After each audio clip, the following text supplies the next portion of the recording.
8 palavras para você usar nas suas entrevistas de emprego em inglês.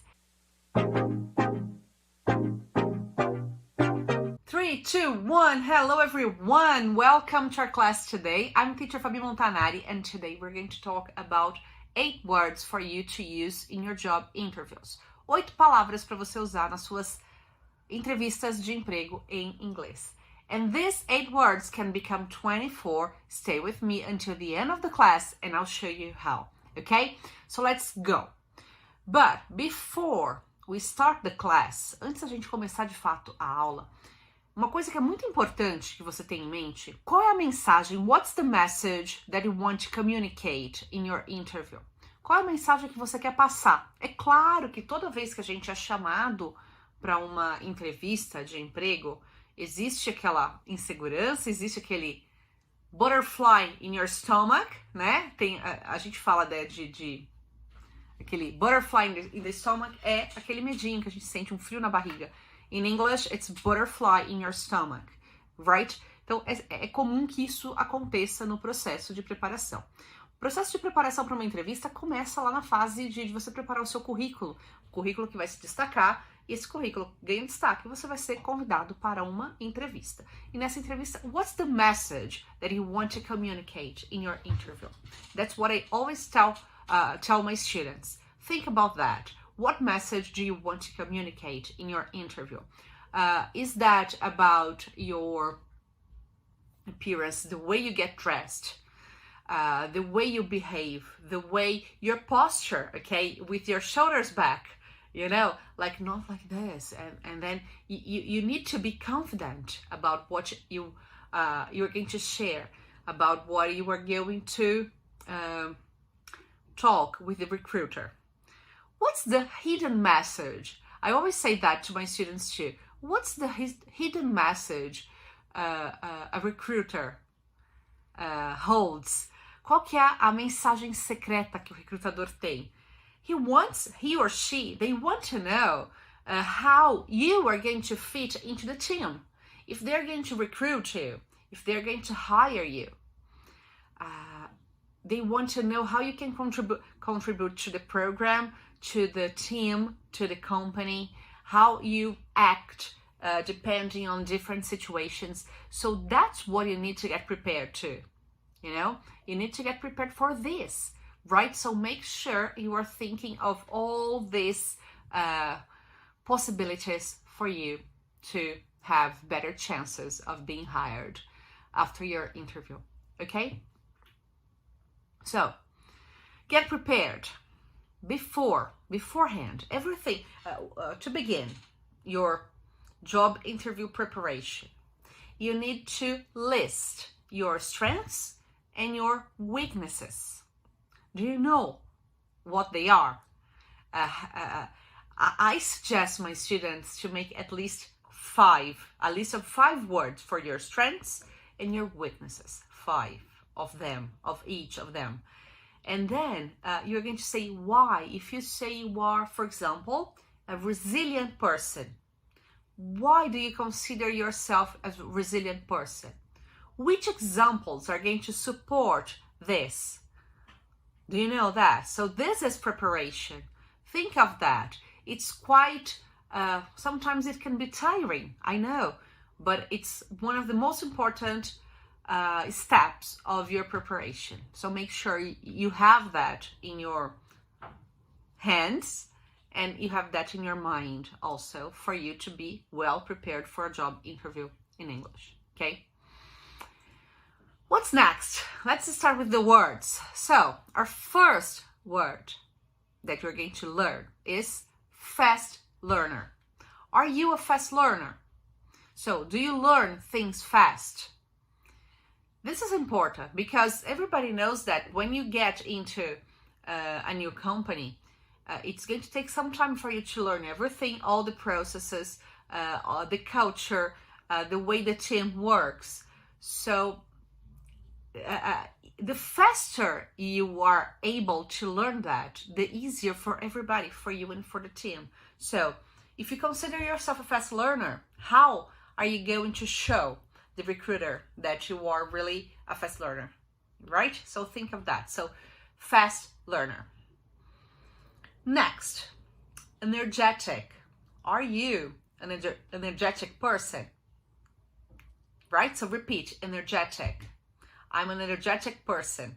And this, when you say I'm an energetic person, you can, it sounds like a tongue twister, but if you practice, it becomes easier. So I'm an energetic person. I'm an energetic person. Try to do that. Try to repeat that, right? So are you an energetic person? Of course, you are only going to use this vocabulary if they are true for you. If they're not true for you, you're not going to use. So they're just suggestions for you to learn. But if they're not true for you, I recommend you don't use them, right? And then we have this results driven. Are you a results driven person? What is that? Results driven. To drive is this, okay? You drive a car, but a results driven person is a person who is looking for the result. So a person who is going to do everything that's necessary to get to the result. So the most important thing for you is to get to the result, not to do the process. Not that it's not important to do the processes of the company, but you're going to do the possible and the impossible to get to the result, right? So are you a results-driven person? If you are, use this word. I really like it. And I really like to hear when a person tells me that it's a results-driven person. And then we get to the fourth word in our list, which is flexible. Are you a flexible person? If you are a flexible person, it means you are able to change the way you behave in order to get to the result. So are you a flexible person? If you are, and you have examples to support that, just make sure you are going to use it appropriately, right? And then we go to our next word, resourceful. And I really like it. Resource. Let's learn this word. Full, resourceful. Full, it's the opposite of empty. Full, cheio. So resourceful. It's full of resource. Resource is recurso. So a resourceful person is able to think of different possibilities to get to the result the company or the team needs. So a resourceful person. Are you? And if you are and you have examples to support that, just go ahead and use it, right? Resilient. Next word is resilient. Resilient is very similar to Portuguese, the ability of keep believing and keep doing things you have to do despite a bad result you've had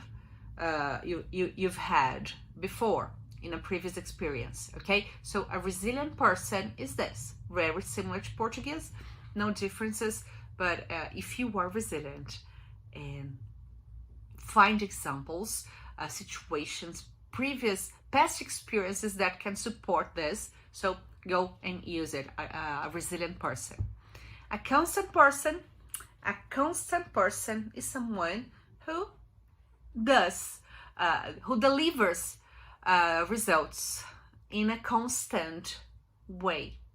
Not that person that one day is really super productive and the team can count on this constant person, and the other day is totally unpredictable and it's not going to deliver the things that they have to. So a constant person has this ability to deliver and to do what they have to do frequently, right? A constant person. And last but not least, I like it too, it's a technically astute person. Technically astute. An astute person is a person who can understand the situation and get advantage of it for the team, for the company, but not in a bad way. It's because you know technically what you have to do, and then you can read the scenario of the situation. Imagine you are negotiating something, and then like import and export, and then you read all this financial and economical news, and you understand what's going to happen. And so you are technically a astute person, so you can make better decisions for the company, right? So it is really good. Think of examples that's going to support each and every word that you use in your speech, right? So make sure you're going to use it. So this was the first part, this 8 words for your job interview in English. Now, what are you going to do? For everybody who is in our list, in our mailing list, if you are not, you're going to find in this video like a waiting list, and you can join it. Everybody's going to receive this file and can use it later. So these exercises match the words with the most appropriate definition. So this is extra practice, right? And it is really important for you when you are in the process of learning English. You have the vocabulary, then you practice it like reading, like it's a fast exercise, but you are going to match the words and the definitions. You can do that, right? And later you're going to do in your turn, it's your turn now, some practice for you to complete the sentences below with your own words. So I consider myself a person because, and then you describe. In this exercise specifically, I recommend you use the definitions that you put here, right? So in the previous slide, remember that slide that you matched the word, the vocabulary, and the definition. In this exercise here, you are going to try to use this definition. Of course, it's not a rule, but if you need to use that, and try to do for each of the words. So you have 8 words. I gave you 8 words. Try to make 8 sentences, completing them with this word. And the because part, the second part, you are going to use with this vocabulary definition, right? For each of them also, think of examples in your career, situations that you've faced before, and try to put that connected to each sentence, okay? And now, extra practice. As I said in the beginning of this class, I told you that from this 8-word list, you could have at least 24, at least 24. And this is a super powerful exercise for you to improve vocabulary. So if your target today is to improve vocabulary, you have here a way to learn up to 24 new words. How? You have this 8-word list. So fast learner, energetic, results driven, flexible, resourceful, resilient, constant, and technically astute. From this, you're going to use a dictionary now. You can go online, get a good English vocabulary, English dictionary, and then you can use them like fast learner, synonyms. So then you're going to have a list, like at least 5, but choose one that you like and use it as a synonym. And the same way you're going to learn the synonyms, you can learn the antonyms, the opposite words. So what's the opposite of fast learner? And then you can use. And how it's going to be good for you if you're getting prepared for a job interview. Como que isso vai ser importante? And I'm going to speak in Portuguese because if someone here is not yet, cannot understand everything that I'm saying during the class, I think this is a very important message. Eu vou falar em português porque se tiver alguém aqui que ainda não consegue entender tudo, eu vou falar em português para ter certeza que essa mensagem vai chegar até você da maneira que deve, right? Por que um exercício como esse é muito importante para quem está se preparando para um processo de entrevista? Porque da mesma maneira que você vai aprender os sinônimos dessa lista de palavras que eu dei, você vai aprender os antônimos. Se por acaso o oposto dessa lista de strengths que eu te ensinei for verdadeiro para você, se essa for uma weakness sua, se você considerar que essa é um ponto que você está trabalhando para melhorar, no seu processo de entrevista, talvez seja importante e relevante você mencionar.